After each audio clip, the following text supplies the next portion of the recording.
ओ करोड़ मंगल आरती मृत्युंजय महाकाल की। ओ पीत पुष्प बागंबर धारी नंदी तेरी सवारी, पीत पुष्प बागंबर धारी नंदी तेरी सवारी। जोत कुंडधारी हे त्रिपुरारी भोले भव भयहारी, शंभो दीन दयाल की दीन लोक दिक्पाल की, बेला शीश सिभार की।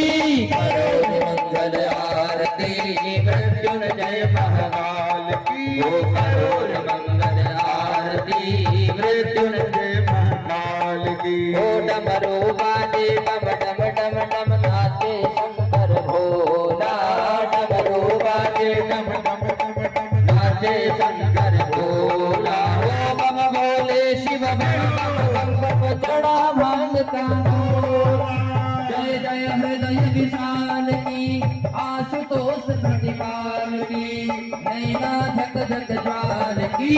करोड़ मंगल आरती मृत्युंजय महाकाल की। ओ करोड़ मंगल आरती मृत्युंजय महाकाल की। ओ आरत हारी पालन हारी तू है मंगलकारी, आरत हारी पालन हारी तू है मंगलकारी। ओ मंगल आरती कर नर नारी पाए पदार्थ चारी, काल रूप महाकाल की कृपा सिंधु महाकाल की, उज्जैनी महाकाल की। करोड़ मंगल आरती मृत्युंजय महाकाल की। ओ करोड़ मंगल आरती मृत्युंजय महाकाल की। करोड़ मंगल आरती महाकाल की। कर्पूर गौरम करुणावतारम संसार सारम भुजगेन्द्रहारम सदा वसंतम हृदयारविंदे भवानी सहितम। कर्पूरारातिकम समर्पयामि। जल छोड़ दीजिएगा, हाथ धुल लीजिए, सीधे हाथ में चावल पुष्प ले लीजिए।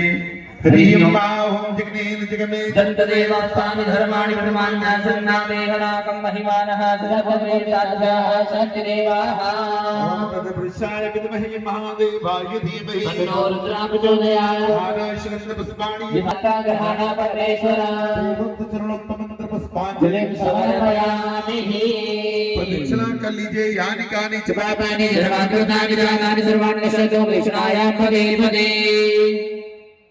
मातम गिरिजामती सहचरा प्राणा शरीरं ग्रहं, पूजा विषयोपभोग रचना निद्रा समाधि स्थिति, संचारा पदयो प्रदक्षिण विधि स्तोत्राणि सर्वागिनो, यज्ञात् कर्म करोमि तत्र दक्षिणां शम्भो तवाराधना, शम्भो तवाराधना। पूर्वकम नमस्करोमि। बोलो शिव शंकर भगवान की जय हो, राम भैया की जय हो, महापुराण की जय हो, गुरुराज महाराज की जय हो, संत समाज की जय हो, बोलने वालों की जय हो। एक छोटी बात बता दूं, ऐसे एक दो दादा हैं कि वो माताओं के चक्कर में बैठे हैं, वो उन्हीं के कारण से बैठे, वो डरते हैं ना माताओं से।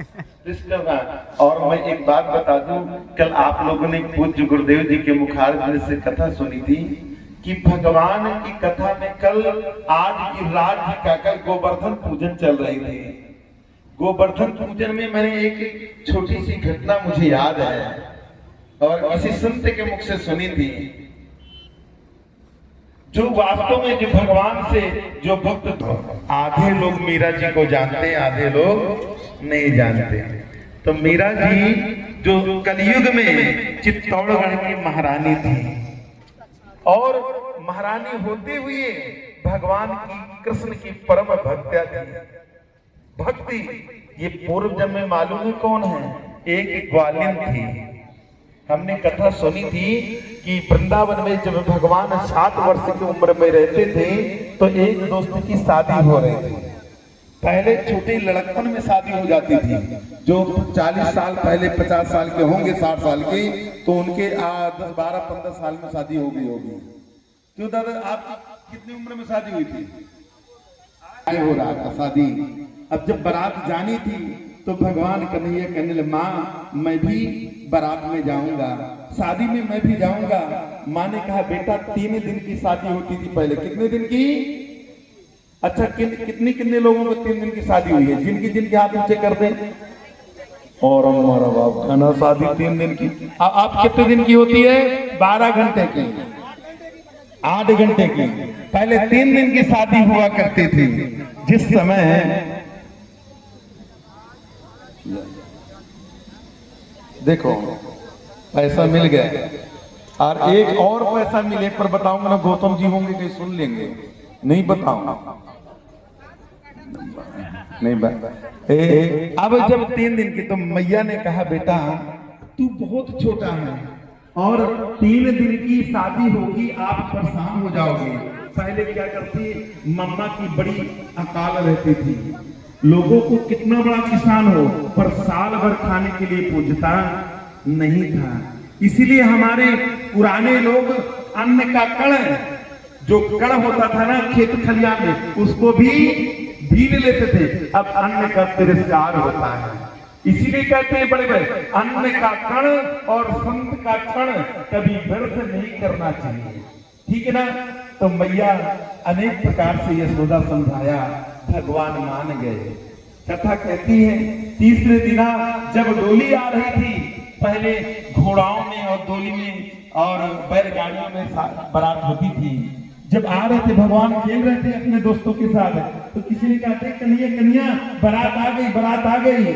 कन्हैया सब लोग दौड़ पड़े और उस हारों से कहा, डोली नीचे रखो।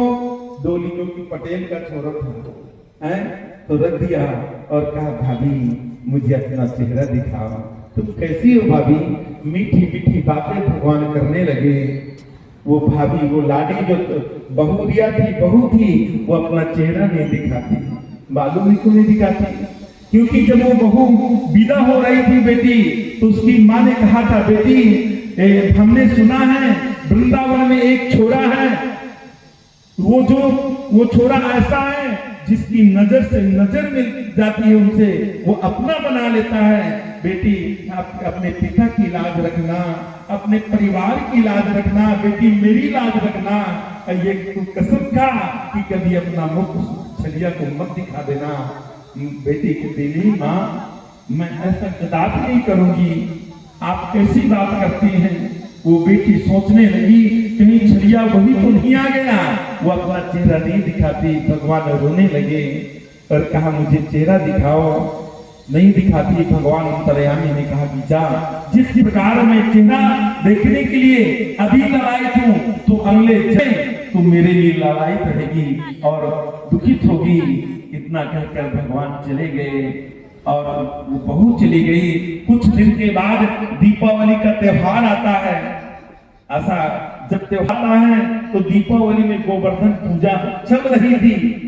जब लीला चल रही थी, वो वही कृष्ण भगवान 7 कोस का पर्वत लेकर के अपनी अनामिका उंगली में धारण की थी। तो वही बहू वहां भी गिरिराज पर्वत के नीचे थी और पूछने लगी, बहन इतना बड़ा पर्वत किसने उठा लिया? तो एक गोपी कहती, अरे तू नहीं जानती, हमारे कन्हैया ने उठाया है। क्या तुम्हारे कन्हैया कैसे? क्या तू आज तक नहीं देखा? क्या नहीं देखा देवी? तो कथा कहती वो लुकते छुपते आती है और देखा कि भगवान 3 जगह से टेढ़े अपनी अनामिका उंगली में भगवान उठा रखा है। जिस समय भगवान को देखा वो भाव विभोर हो गई और भाव विभोर होने पर भगवान ने चतुर्भुज का दर्शन कराया और वो गोपी वो बहू चरणों में गिर गई और कहा, प्रभु मेरी माँ आपको नहीं समझ सकी और मेरी माँ ने मुझे कहा था, प्रभु मुझे माफ करो, आपने मेरा चेहरा देखने के लिए कहा था, मैं आपका चेहरा नहीं दिखा सकी। और कथा कहती है वो अपने प्राणों को त्याग दिया। भगवान अंतर्यामी ने कहा, नहीं देवी तू जा, महारानी बनेगी और महारानी बनने के बाद भी मैं तुझे कलयुग में दर्शन दूंगा और मेरा साक्षात्कार होगा। वही है कि राणा ने जहर दिया, प्रकट कर दिया। तो ध्यान देना, जो भगवान से ज्यादा दूर भगना चाहता है ना, वो जीवन में बहुत दुखित रहता है। आज परमात्मा ने तुम्हें ऐसा अवसर दिया, तो ऐसे अवसर को नहीं गंवाना। बोलो वृंदावन बिहारी लाल की जय। अब नित्य की भांति माँ तुलसी भैया ये उठा ला, ये भगवान के यहाँ से कुछ उठा लीजिए और सामने जल छोड़िए। पहले इस लाइन की तुलसी की पूजन करिए और इसी प्रकार ऊपर आ करके भागवत का पूजन करते हुए, और पहले अभी उठना नहीं किसी को, सीधे हाथ में चावल ले लीजिए 2 दाने, भगवान का विसर्जन भी कर दीजिए। भैया उठाने के बाद भगवान इनके ऊपर जल का छींटा भी लगवा दीजिए। हरि ओम महा गच्छ गच्छ सर्वश्रेष्ठा सुस्थाने परमेश्वरं पूजां कृत्रिमं पुनरागमनाय च। भगवान को आगे खींच लीजिए थोड़ा सा, और नित्य की बात बिना कहे ही आप लोगों को भगवान का जल नीचे ना गिरने पाए और बाद में नर्मदा मैया में विसर्जन करवा देना है। चलिए सब लोग धीरे धीरे पीछे जल का छींटा मार्जन कर दिए भैया, मंत्र बोलते हुए।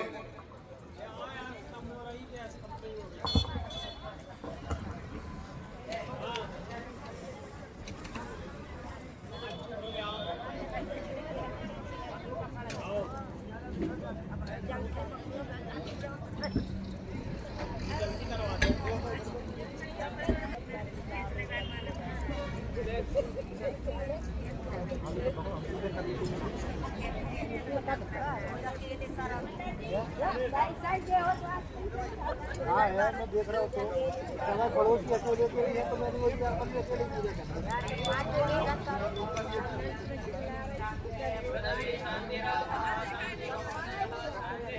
हेलो शिवाजी हो जाएगा,